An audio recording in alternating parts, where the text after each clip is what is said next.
आप अपनी पूरी जिंदगी मेहनत कीजिए, पैसा कमाइए, अपनी विरासत तैयार कीजिए और फिर उस संपत्ति को अपने परिवार, बच्चों या फिर जिसे भी आप देना चाहें उसे पूरी ना देके लगभग आधी संपत्ति सरकार को विरासत टैक्स के रूप में दे दें।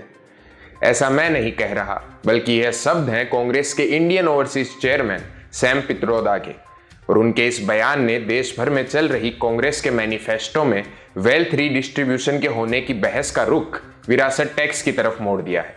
नमस्कार, मेरा नाम आदर्श चौधरी है और आप देख रहे हैं बिग वाई मीडिया। आज के वीडियो में हम डिटेल में बात करेंगे देश भर में चल रही वेल्थ रीडिस्ट्रीब्यूशन और विरासत टैक्स की बहस के बारे में, और साथ ही जानेंगे इस पूरे मामले पर हमारे देश के प्रमुख नेताओं का क्या कहना है। चलिए पहले समझते हैं विरासत टैक्स क्या होता है। विरासत टैक्स का मतलब है जो धन या संपत्ति हमें अपने पुरखों से मिलता है, उस संपत्ति पर सरकार का 45-50% टैक्स लागू हो। फिलहाल पिता की सारी संपत्ति उसके बच्चों में बढ़ जाती है, जिस पर कोई टैक्स नहीं देना पड़ता।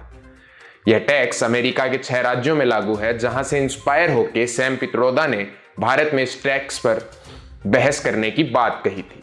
दूसरा टर्म है वेल्थ रीडिस्ट्रीब्यूशन, जिसका मतलब है कि पहले जनता की वेल्थ यानी धन संपत्ति को इकट्ठा किया जाए और फिर उसका रीडिस्ट्रीब्यूशन यानी उसे दोबारा लोगों में बांट दिया जाए।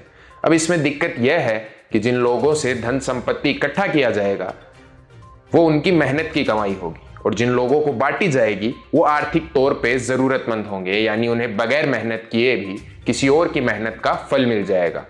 पीएम मोदी का कहना है कि कांग्रेस के मैनिफेस्टो में वेल्थ रीडिस्ट्रीब्यूशन का जिक्र है, और वहीं कांग्रेस का कहना है कि उन्होंने ऐसा कुछ नहीं कहा। इस मामले पर फिलहाल पूरे देश में बहस और बयानबाजी जारी है। इस बहस की शुरुआत हुई प्रधानमंत्री नरेंद्र मोदी के एक भाषण से। प्रधानमंत्री नरेंद्र मोदी ने 21 अप्रैल 2024 को राजस्थान के बांसवाड़ा में जनता को संबोधित करते हुए एक भाषण दिया, जिसे आप स्क्रीन पर देख सकते हैं। पहले जब उनकी सरकार थी, उन्होंने कहा था कि देश की संपत्ति पर पहला अधिकार मुसलमानों का है। इसका मतलब ये संपत्ति इकट्ठी करके किसको बांटेंगे?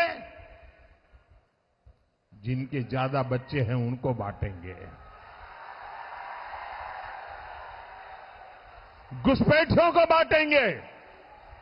क्या आपकी मेहनत की कमाई का पैसा घुसपैठियों को दिया जाएगा? आपको मंजूर है?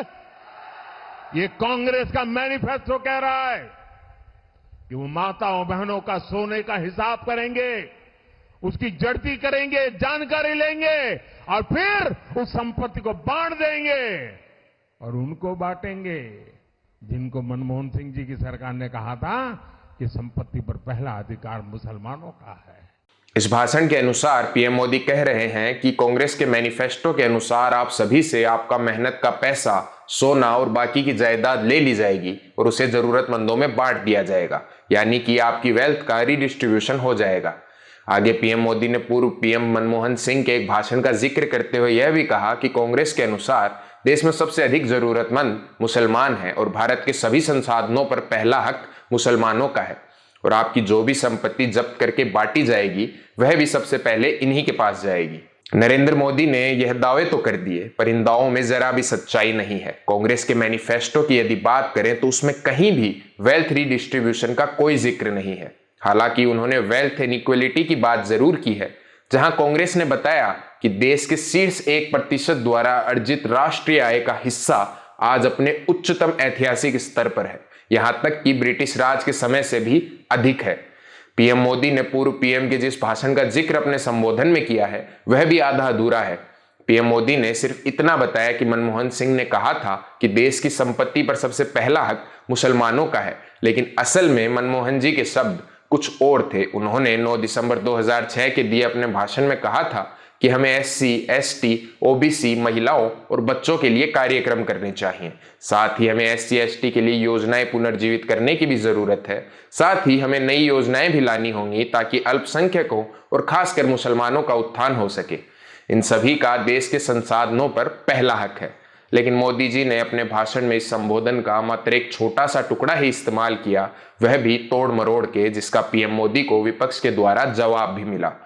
राहुल गांधी ने अपने एक्स हैंडल पर ट्वीट करके कहा कि पहले चरण के मतदान में निराशा हाथ लगने के बाद नरेंद्र मोदी के झूठ का स्तर इतना गिर गया है कि घबरा कर वह जनता को मुद्दों से भटकाना चाहते हैं। वहीं कांग्रेस अध्यक्ष मल्लिकार्जुन खड़गे ने ट्वीट कर कहा कि सत्ता के लिए झूठ बोलना और अपने विरोधियों पर झूठे आरोप मथना ही बीजेपी और संघ के प्रशिक्षण की खासियत है। पीडीपी नेता महबूबा मुफ्ती ने भी कहा कि बीजेपी महंगाई, बेरोजगारी जैसे मुद्दों से जनता का ध्यान भटका रही है, इन्हें सिर्फ धर्म की राजनीति करनी आती है।